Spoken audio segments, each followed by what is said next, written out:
ఓం సాయిరాం. బాబా భక్తులందరికీ కూడా నమస్కారం అండి. అందరూ కూడా సుఖంగా సంతోషంగా ఎప్పుడూ కూడా ఆనందంగా ఉండాలి అని చెప్పి ఆ బాబాగారి తరపున నేను కూడా మనస్ఫూర్తిగా కోరుకుంటున్నాను.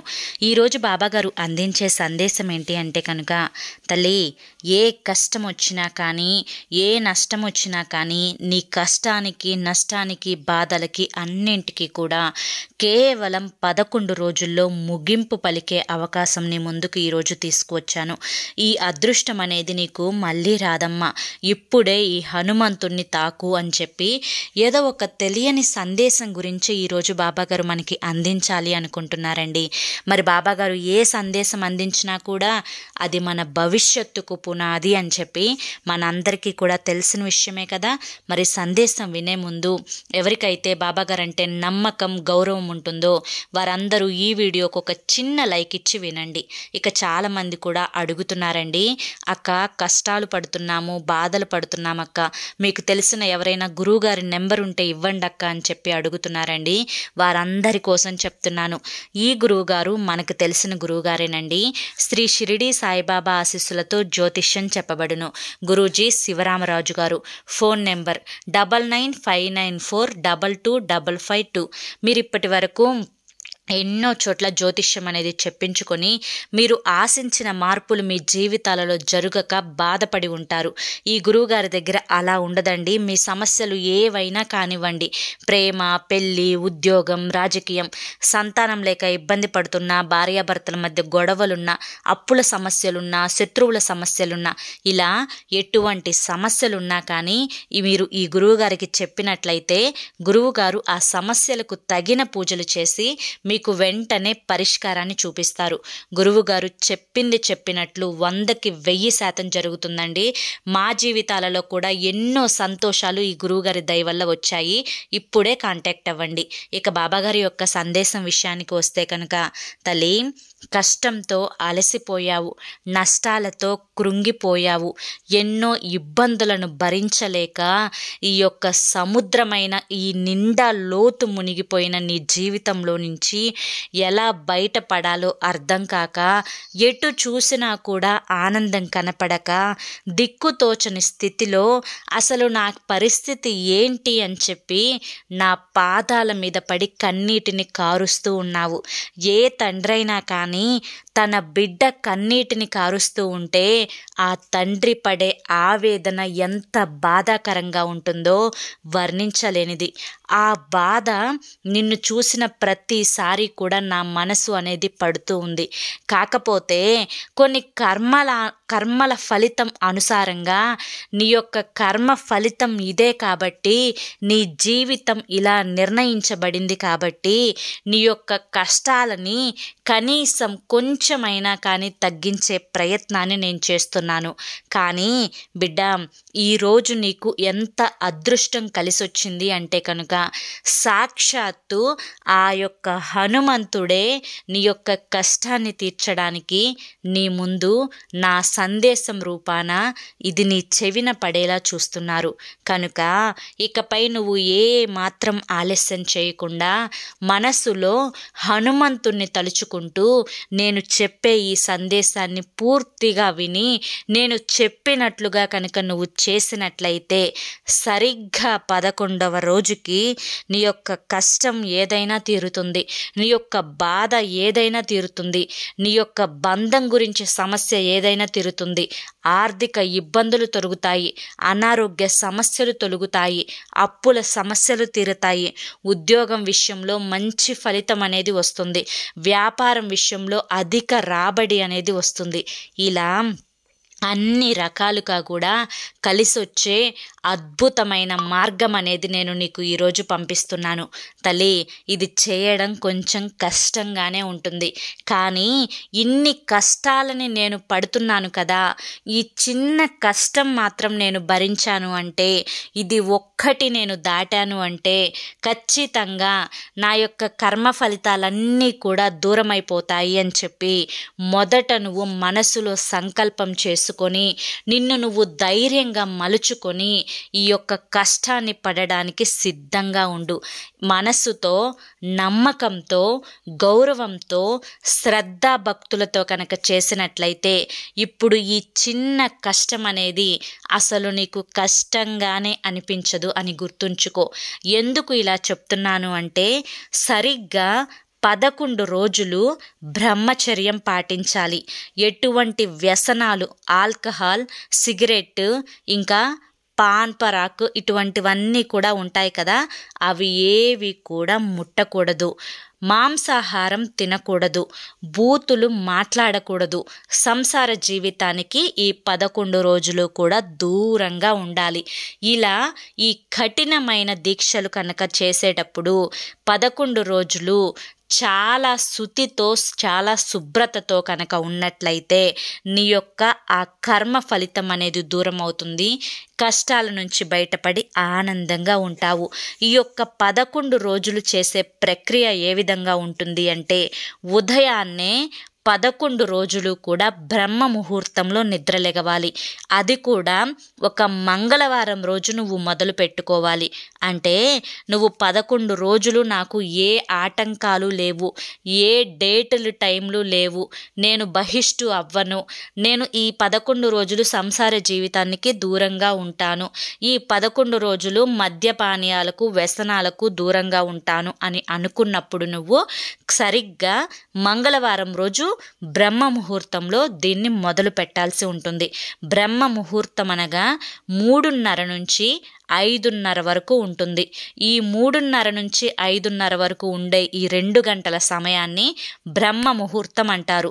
ఈ బ్రహ్మ ముహూర్తంలో ఉదయాన్నే నువ్వు పొద్దున్నే నిద్రలేచి, అంటే 3:30 కంటే ముందే నిద్రలేచి స్నానం చేసి చక్కగా ఉతికిన బట్టలు ధరించి, తలంటు స్నానం చేసి ఉతికిన బట్టలు ధరించి ముందుగానే పూజ గదిని శుభ్రపరచుకోవాలి. లేదా ఆంజనేయ స్వామి పటం వరకైనా కానీ శుభ్రపరచుకోవాలి. ఈ 11 రోజులు కూడా 11 సార్లు హనుమాన్ చాలీసాని చదవాలి. హనుమాన్ చాలీసాని ప్రత్యేకించి శ్రద్ధతో మొదటిగా నువ్వు ఏ కష్టం తీరాలి అనుకుంటున్నావు, ఏది నీకు కలిసి రావాలి అనుకుంటున్నావు, ఏది జరిగితే నీ జీవితం అద్భుతంగా మారుతుంది అని చెప్పి నువ్వు అనుకుంటున్నావు, అసలు నీ సంకల్పం ఏంటి అని చెప్పి ఆ సంకల్పం అనేది స్థిరంగా మనసులో సంకల్పించుకోవాలి. కేవలం ఒక్క కోరికను మాత్రమే సంకల్పించుకోవాలి అని గుర్తుంచుకో. హనుమాన్ చాలీసాలో ఉండే ఈ 2 లైన్లు నేను ఇప్పుడు చెప్తాను. సంకట్ కటే మీటే సప్పీరా జో సుమారే హనుమత్ బల్ బియా. ఈ హనుమాన్ చాలీసా దిక్కుతోచని స్థితిలో మనిషి ఏ కష్టంలోనైనా కూరుకుపోయినప్పుడు, ఆ బాధ నుంచి ఎలా బయటపడాలో అర్థం కానప్పుడు మన సమస్యలను, కష్టాలను, బాధలను తీర్చే ఒకే ఒక్క దైవం హనుమంతుడు. ఎందుకంటే హనుమంతుడికి చాలా శక్తి అనేది దాగి ఉంటుంది. హనుమంతుడు రాక్షసుని చంపడానికైనా, కష్టాలను దూరం చేయడానికైనా, గ్రహాలను అనుకూలంగా మార్చడానికైనా, జాతక దోషాలను తొలగించడానికైనా, ఇలా మనకి చిన్న కష్టం నుంచి పెద్ద కష్టం వరకు ఏది అయినా కానీ తీర్చడానికి మొదటిగా మొక్కాల్సిన దైవం హనుమంతుడు. కనుక బ్రహ్మ ముహూర్తంలో ఈ 11 రోజులు 11 సార్లు హనుమాన్ చాలీసాని చదివేటప్పుడు మధ్యలో ఎప్పుడూ కూడా లెగవకూడదు. 11 సార్లు పూర్తయ్యేంత వరకు మధ్యలో లెగవకూడదు. ఒకవేళ మధ్యలో మీకు ఆయాసంగా అనిపించినా లేదా నీరసంగా అనిపించినా కూర్చున్న ప్లేస్లోనే విశ్రాంతిని తీసుకొని ఒకసారి చదివి ఆపి మళ్ళీ విశ్రాంతి తీసుకొని మరొక్కసారి చదువుతూ ఇలా 11 సార్లు గ్యాప్ ఇచ్చుకుంటూ చదువుకోవచ్చు.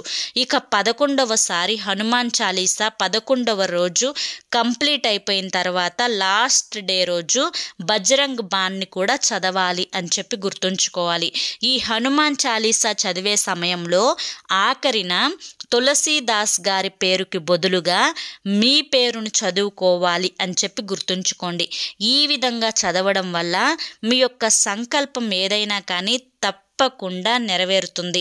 11వ రోజు ఈ యొక్క హనుమాన్ చాలీసా పూర్తయిన తర్వాత బజరంగ్ బాణ్ చదవాలన్నమాట. ఎందుకు చదవాలి అంటే సాక్షాత్తు ఆంజనేయ స్వామి మనిషి రూపంలో ఈ బజరంగ్ బాణ్లో వచ్చి కష్టంలో ఉన్న వ్యక్తికి ఎలా సహాయం చేశాడో అందులో క్లియర్గా రాసి ఉంటుంది.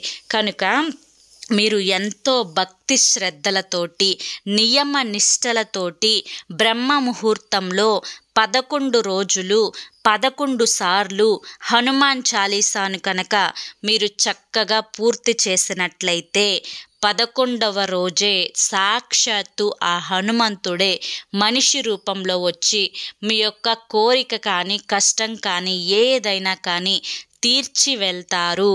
ఇదే ఖచ్చితంగా జరిగి తీరుతుంది. నీ జీవితంలో అదృష్టపు గడియలు ఎన్ని చేసినా కూడా రావడం లేదు. ఈ కష్టాలు ఈ బాధలు ఎన్ని చేసినా కూడా పోవడం లేదు. నా కర్మ ఇంతే, నా కష్టం పడుతున్నాను కానీ ప్రతిఫలం అనేదే కనిపించడం లేదు. ఈ బాధలు పడలేకపోతున్నాను, దేవుడా ఏం చెయ్యమంటావు నన్ను అని చెప్పి అనుకున్న ప్రతి ఒక్కరూ కూడా ఏదో ఒక మంగళవారం ఈ యొక్క హనుమాన్ చాలీసాను చదవండి. ఈ హనుమాన్ చాలీసాను చదివేటప్పుడు ఆఖరి రోజు మరొక్కసారి చెప్తున్నాను, ఆఖరి రోజు హనుమాన్ చాలీసా ముగింపు సమయంలో తులసీదాస్ గారి పేరుకు బదులుగా మీ పేరును చదవాలి. 11వ రోజు బజరంగ్ బాణ్ని కూడా ఖచ్చితంగా చదవాలి. నైవేద్యంగా పెట్టిన ప్రసాదాన్ని మీరు స్వీకరించి ఇంట్లో వాళ్ళందరికీ కూడా పెట్టుకోవాలి. ఈ హనుమాన్ చాలీసా చదివేటప్పుడు సరిగ్గా మీరు నియమ నిష్టలతోటి కింద పడక అనేది వేసుకొని పడుకోవాలి. మంచం మీద పడుకోకూడదు, బూతులు మాట్లాడకూడదు. ఇంత భక్తి శ్రద్ధలతో కనుక చేసినట్లయితే నీ యొక్క కష్టాలు కన్నీరు బాధలు అన్నీ కూడా ముగింపు అయిపోతాయి. నీ జాతక దోషం అనేది పూర్తిగా పటాపంచలైపోతుంది. నీకు అదృష్టం అనేది 1000 రెట్లు కాదు 10,000 రెట్లు అనేది కలిసి వస్తుంది. ఈ సంకల్పం నీది ఏదైతే ఉంటుందో ఆ సంకల్పం సరిగ్గా 11వ రోజు హనుమాన్ చాలీసా చదవటం ముగింపు అయిన తర్వాత సాక్షాత్తు ఆ ఆంజనేయ స్వామి మనిషి రూపంలో వచ్చి నీ యొక్క కష్టాన్ని కోరికలను బాధలను తీర్చి వెళ్తారు. ఇది జరిగి తీరుతుంది అని చెప్పి ఈరోజు బాబాగారు మనకి హనుమంతుని తాకమని ఈ సంకల్పాన్ని అందించారండి. ఎంత అర్థం ఉందో కదా. ఎందుకంటే బిడ్డ ఎన్నో కష్టాలను పడ్డావమ్మా, ఎన్నో బాధలని అనుభవించావు, నరక యాతన పడుతూ ఉన్నావు, మానసికంగా ముందడుగు వేయలేకపోతున్నావు, వెనక్కి తగ్గలేకపోతున్నావు, ఏం చేయాలో అర్థం కావడం లేదు. అందరూ ఉన్న అనాథలాగా బ్రతుకుతూ ఉన్నావు, మానసికంగా కృంగి కృషించిపోతూ ఉన్నావు. నీ యొక్క సమస్యలన్నింటినీ కూడా తీర్చడం కోసమే ఈ యొక్క మార్గాన్ని నేను నీకు పంపిస్తున్నాను తల్లి. తల్లి ఇకనైనా కానీ ఈ చిన్న బాధని పడమ్మా. అదేంటి అంటే 11 రోజులు కష్టం అనుకోకుండా నష్టం అనుకోకుండా నేను చెయ్యగలను అని చెప్పి సంకల్పించుకొని ఇలా కనుక నువ్వు చేసినట్లయితే నీ బాధలన్నింటికీ కూడా ఇకపై నువ్వు స్వస్తి చెప్పొచ్చు తల్లి. తల్లి ప్రతి మనిషికి కూడా భూమి మీద ఏదో ఒక కష్టంతో ఆ మనిషి బాధపడుతూనే ఉంటారు. కష్టాలనేవి వస్తూ ఉంటాయి పోతూ ఉంటాయి. కానీ కొంతమందిని ఆ కష్టాలు కుదించి వేస్తూ ఉంటాయి. అవి తట్టుకోలేక మనిషి చావు వరకు కూడా వెళ్ళి వస్తూ ఉంటాడు. కనుక ఎటువంటి కష్టమైనా కానీ నా బిడ్డ పడకూడదు, నా బిడ్డ సంతోషంగా ఉండాలి, నా బిడ్డ ఆనందంగా ఉండాలి, నా బిడ్డ అనుకున్నవి అనుకున్నట్టు జరగాలి, నా బిడ్డ ఇప్పటి వరకు ఎన్నో కష్టాలను పడింది, ఇకనైనా కానీ తాను సంతోషంగా ఉండాలి అన్న ఉద్దేశంతో ఈ యొక్క సంకల్పాన్ని సంకల్పాన్ని నేను నీ ముందుకు తీసుకొని వచ్చానమ్మా. బిడ్డ, ఇకనైనా కానీ ఈ సంకల్పాన్ని చేసుకొని నీ జీవితంలో ఒక అద్భుతమైన మార్పును తెచ్చుకునే ప్రయత్నం చెయ్యి. అంతా నీకు శుభం జరుగుతుందమ్మా. నీకు ఈ సంకల్పం చేయడానికి కావలసిన శక్తిని నేను నీకు ప్రసాదిస్తాను. నా మీద నీకు నమ్మకం కనుక ఉన్నట్లయితే నీ బాధలను తీర్చుకోవడానికి ఏదో ఒక రోజు, ఏదో ఒక సమయంలో, ఏదో ఒక సమయం అంటే బ్రహ్మ ముహూర్తమే గుర్తుంచుకోవాలి. ఏదో ఒక రోజు అంటే మంగళవారమే గుర్తుంచుకోవాలి. ఈ 11 రోజులు ఎటువంటి ఆటంకాలు కలగకుండా నాకు పీరియడ్ టైం లేదు, నేను చేయగలను, నాకు ఏ ఫంక్షన్స్ ఈ 11 రోజులు లేవు, నేను ఏ పేరెంటాలకి వెళ్ళాల్సిన అవసరం లేదు, ఈ 11 రోజులు నేను ఇంట్లోనే ఖాళీగా ఉంటాను, భక్తి శ్రద్ధలతో చేసుకుంటాను అని నీకు నమ్మకం కుదిరినప్పుడు మాత్రమే ఇది చేయడానికి ప్రయత్నించు. తల్లి, ఈ సంకల్పం నువ్వు చేసుకునేటప్పుడు సాక్షాత్తు ఆ హనుమంతుడు నీకు ఎన్నో పరీక్షలను పెడతాడు. ఎన్ని పరీక్షలు పెట్టినా కూడా నీ యొక్క సంకల్పం మీదనే నీ దృష్టి, ధ్యాస ఉండాలి.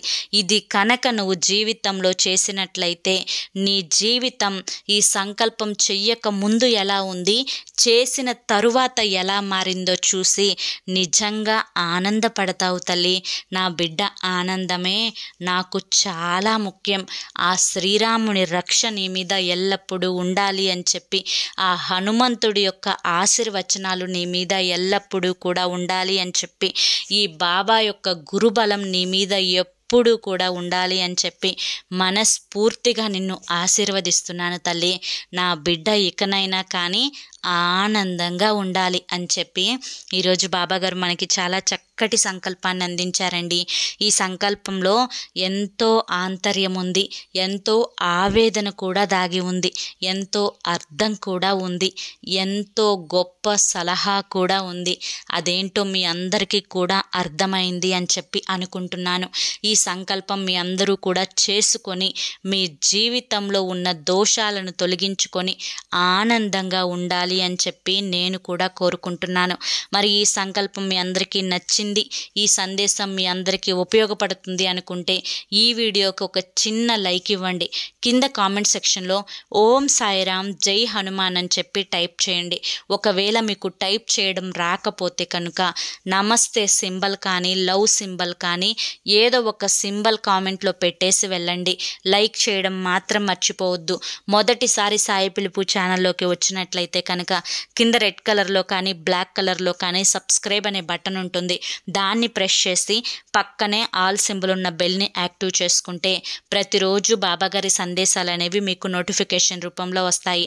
మరి రేపు మరొక మంచి సందేశంతో తప్పకుండా కలుసుకుందాం. అంతవరకు కూడా బాబా ఆశీస్సులు అనేవి మీపై ఉండాలి అని చెప్పి మనస్ఫూర్తిగా కోరుకుంటూ సర్వే జన సుఖినో భవంతు. ఓం సాయిరామ్.